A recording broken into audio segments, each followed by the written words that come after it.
Salve, salve! Bem-vindos ao EPED 2024 e ao segundo episódio do livro O Pentecoste, de Oswaldo Polidoro. Eu sou o Milton Leise e hoje vamos continuar nossa viagem por mais essa obra. Como sempre, lembramos a você que não deixe de clicar no sininho para mantê-lo sempre ativo, dê seu like aqui no positivo e convide quem você gosta para também ter contato com essa obra maravilhosa. No primeiro episódio, falamos um pouco sobre o significado da palavra do termo Pentecoste e sobre a introdução desse livro. E mais uma vez, recomendamos para que você não deixe de ler. Somente a introdução já dá assunto para um ciclo de estudos que tenho certeza surpreenderia a muitos. E o mais interessante é que essas informações não são novas. Estão à disposição de qualquer um na Bíblia Judeu-Cristã há pelo menos 2000 anos. Incrível, não? Por isso, sempre reforçamos a importância do conhecimento, pois lendo, estudando, comparando e refletindo, cada um poderá pensar melhor e com a própria cabeça, construindo uma base consistente para não se deixar iludir ou até enganar. Mas vamos à nossa história?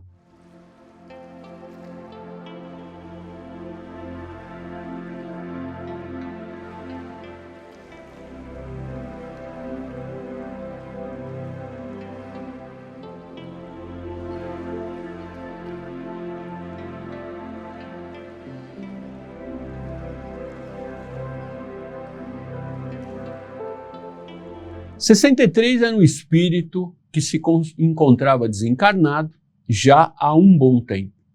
Estava numa prisão, em uma faixa espiritual considerada inferior, removendo pedras como condenado. E só se encontrava nessas condições por interferência de seu pai, um homem bom, um servidor, um espírito com méritos e realizações que foi atendido em sua solicitação de ajuda ao filho.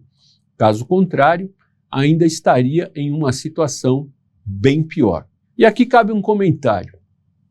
Sim, é possível um espírito interceder por outro, desde que tenha condições espirituais para tal e que o pedido não ultrapasse os limites da justiça divina, que é absoluta, mas não inflexível e nem apenas punitivo. Todos que se encontravam naquele plano eram rebeldes, em menor ou maior grau, e o trabalho tinha por fim doutrinar disciplinando. Esse plano espiritual era, de fato, bem árido e grosseiro, tanto que, propositalmente, os espíritos que lá estavam eram chamados por um número e não pelo seu nome. E foi nesse ambiente hostil que, como ele mesmo disse, o tempo foi passando, assim como foi passando também a vontade de criticar a lei de um Deus que sempre fora negado.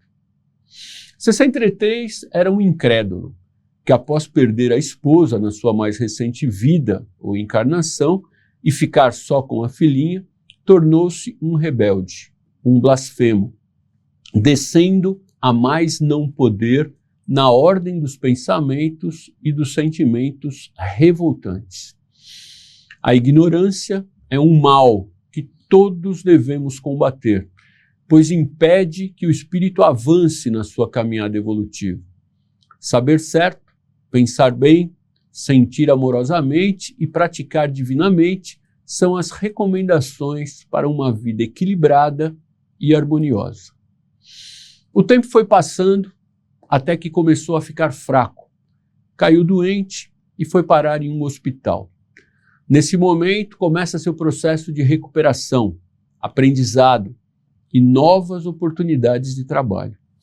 Situação muito comum aos espíritos pertencentes à humanidade desse planeta, que por falta de melhores conhecimentos e de uma formação inadequada, acabam metendo os pés pelas mãos, caindo em desequilíbrios, necessidades, dores, sofrimentos e, consequentemente, perdem tempo. 63 a partir desse momento passa a ser chamado pelo seu nome, Antônio, e a viver junto com muitos outros espíritos em condições similares, em função de suas trajetórias, crenças, ignorâncias e decisões equivocadas. Todos carentes de melhores entendimentos e devedores de bons comportamentos. Ali era um local de convalescência e preparação para os próximos passos, pois ninguém se desenvolve sofrendo, mas aprendendo e realizando. E mais uma vez, vale a pena reforçarmos que a dor não leva ninguém à evolução, como já foi comentado nesse EPED em diversos livros. A dor é apenas o reflexo de desequilíbrios, uma necessidade mais aguda que precisa ser eliminada para que a centelha retome sua caminhada evolutiva em melhores condições, vibracionais e espirituais. Depois de certo tempo, Antônio foi transferido. Foi para um lugar ainda de necessidade, mas um pouco melhor. Foi trabalhar ensinando os que, como ele, estavam recolhidos de planos mais inferiores e precisavam ouvir sobre Deus e suas leis. Ainda que ele soubesse pouco, foi dada a ele como tarefa repetir o que ele lia em um livro básico para que também pudesse ir assimilando e burilando as informações. Ficou nesse local alguns meses, tempo que pôde conhecer mais sobre a história das religiões, desde os ensinos védicos, que foram a primeira lição que o Cristo planetário enviou aos encarnados há milhares de anos atrás. Até que um dia foi chamado pelo diretor do local e encaminhado a outro estágio de trabalhos e de aprendizados. Como já comentamos aqui, para tudo e todos há um plano geral com um objetivo a ser atingido, independente de tempo e de como o caminho é trilhado. Cabe a cada um usar o tempo, as oportunidades e o livre-arbítrio para construir o seu caminho ou o seu destino. Somos os únicos responsáveis por ele.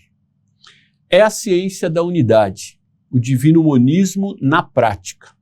Do um tudo é emanado, no mesmo um tudo se movimenta e para o mesmo um tudo retorna ou reintegra.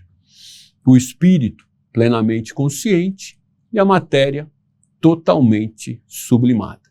Em seu primeiro dia no novo local, Antônio foi recebido por seu pai, que tinha como uma de suas atividades operar um aparelho psicométrico manual usado para mostrar vidas e acontecimentos passados, acontecimentos aparentemente perdidos na poeira do tempo, e que muito ajudavam na recuperação e na conscientização dos espíritos.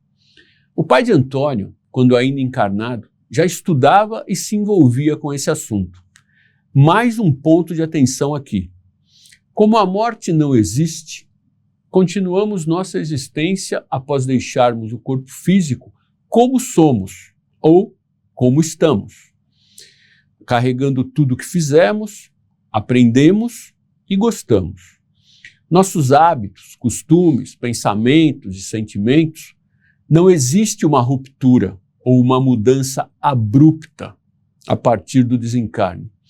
A única e grande mudança é a perda do corpo físico mais denso e a ida para uma dimensão diferente desta daqui da Terra. Só isso.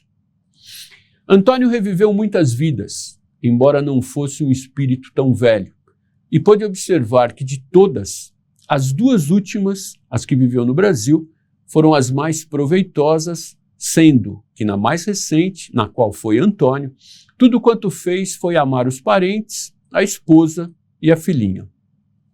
Ainda assim, desencarnou em desequilíbrio, em débito para com as leis fundamentais, pois cultivou negações, certos vícios e, de certa forma, foi um suicida involuntário.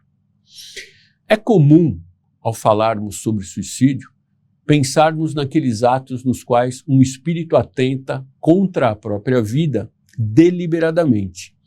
Mas sermos negligentes com o nosso corpo físico ou cultivarmos hábitos que acabem gerando sua deterioração antecipada, proposital ou inconscientemente, ou ainda assumindo riscos desnecessários, também se constituem em práticas que podem se caracterizar como suicidas, pois geram desequilíbrio vibracional e consequências potencialmente graves.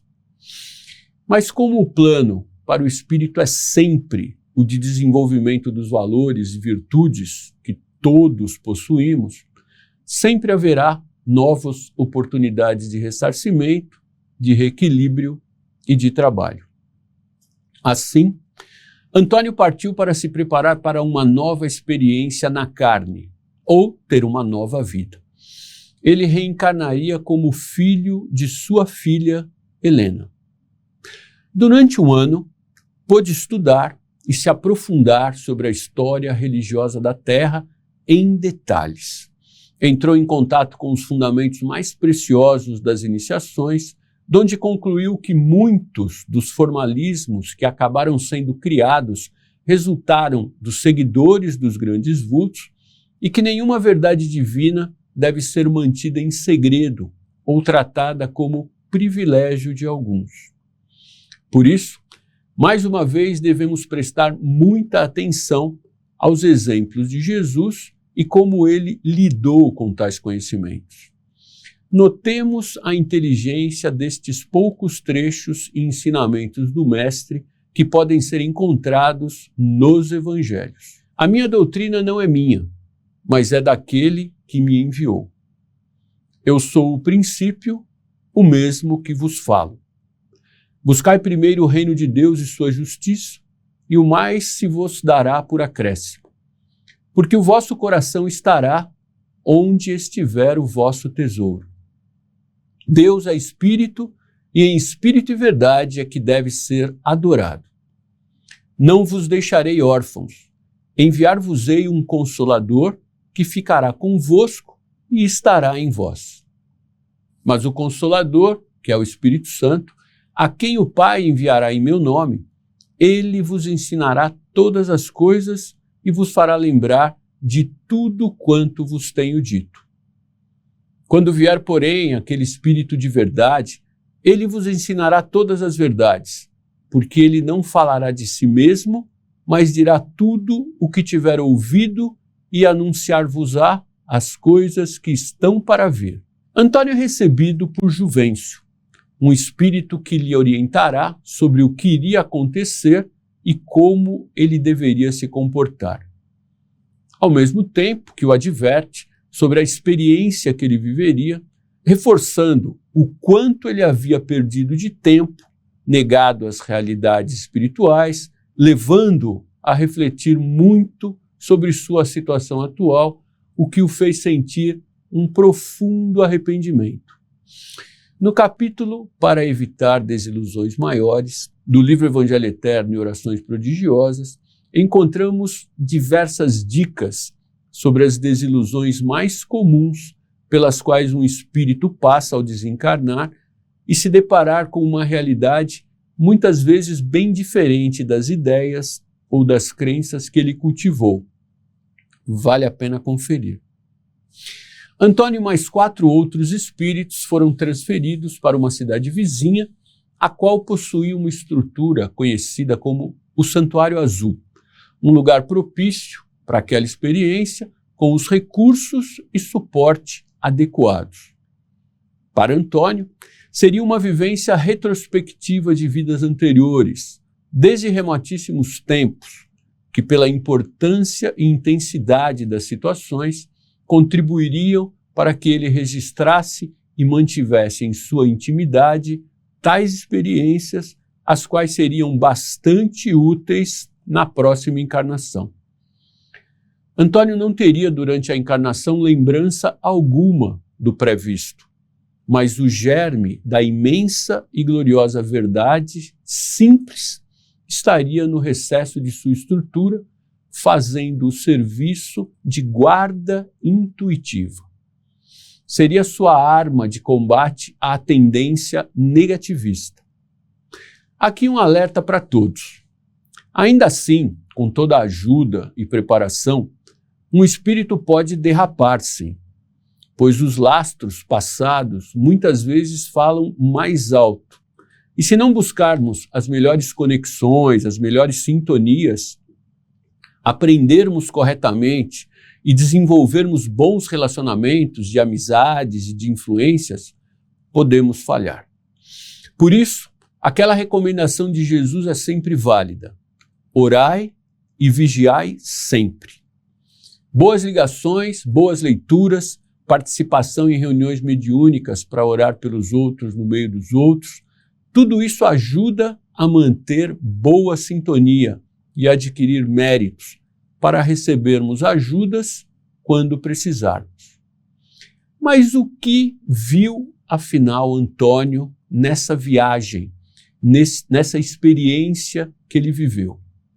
Vejamos a descrição que ele faz. Vi as almas serem lançadas da luz divina, mergulharem na incomensurável vastidão dos elementos, agitarem-se, promoverem-se, lutarem, irem de variantes modos, mas sempre nos âmbitos da lei, de uma lei irem subindo, irem ganhando caracteres pronunciadamente inteligentes.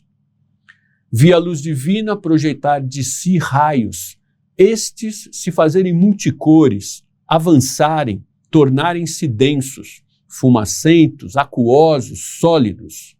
Vi-os no nascedouro, a se esparramarem pelos espaços infindos, lucilantes e belos, pequeninos e imensos, variando em colorações e tons.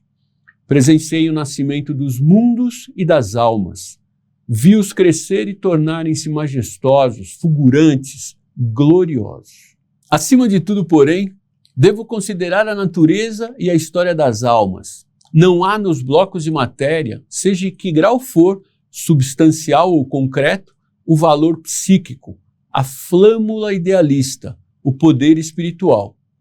Nos espíritos há, e deve ser reconhecido como superior, o elemento divino individuado, a centelha, o ser íntimo que aguarda a estruturação da personalidade. O que vi de mais sublime foi Deus como luz divina, infinita em tudo, absorvente de tudo, tal como nenhuma linguagem humana poderá jamais descrevê-lo. O que vi, porém, de mais observável, de mais imediatamente necessário, foi a movimentação das almas, foi o trabalho de autofazimento, foi o burburinho dos jogos biológicos, psíquicos e francamente espirituais. Parece-me ter visto num golpe de visão sintética legiões de irmãos em fermentação evolutiva, saindo da luz essência, envolvendo-se em auras escuras, caindo no remoinho da natureza, atravessando os graus incontáveis da escala, forçando o caminho ascensional num arrebatador esforço, caindo e levantando, sucando as asperezas do mundo interior, vencendo as sanhas da animalidade, surgindo sempre, aqui e ali, em novas e renovadas fases, para novos e mais concretos estados de saber e viver, até irem atingindo de novo aquela luz essência, mas agora em grau de consciência, em plenitude psíquica, marchando paralelamente à lei, estando no plano da justiça, tomando parte nos serviços universais como potências celestiais, colaborando com o estado básico. Eu vi os dois universos, o material e o espiritual, e vi-os por dentro e por fora, vi-os saindo de Deus, estando em Deus, sendo em Deus. A luz, que é o estado básico, era tudo em todos, e bem se via que tudo e todos eram parte dela em diferentes estados e graus de manifestação.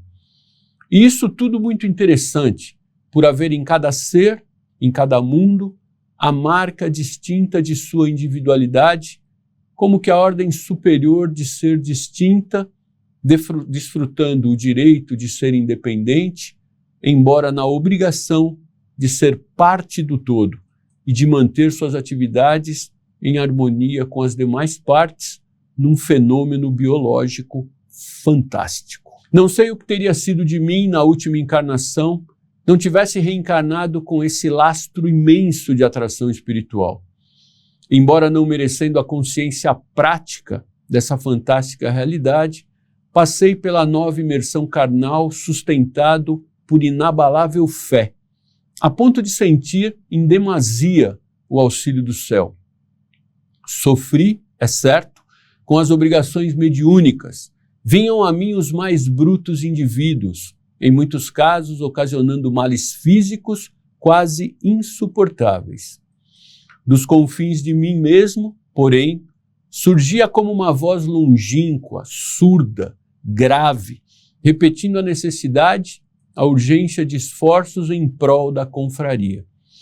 E quando pendi conselho aos guias espirituais, a resposta veio de acordo. Vinha em confirmação da voz interior.